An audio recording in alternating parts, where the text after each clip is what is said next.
Delcy Rodriguez rasmi ameapishwa kuwa rais wa mpito wa Venezuela kufuatia kikao cha bunge kilichoanza kwa wito wa kutaka kuachiliwa kwa rais aliyekamatwa na Marekani na kuondolewa madarakani Nicolas Maduro, hatua iliyozidi kuchochea mvutano wa kisiasa na kidiplomasia kati ya Caracas na Washington.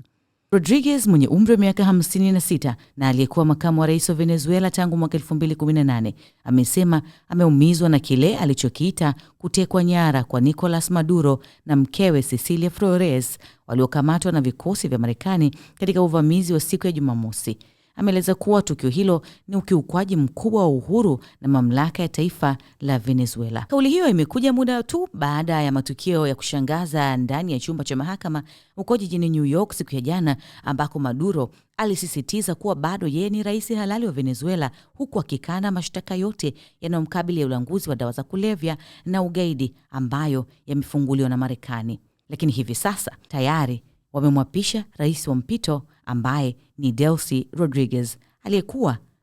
makamu wa rais wa Venezuela.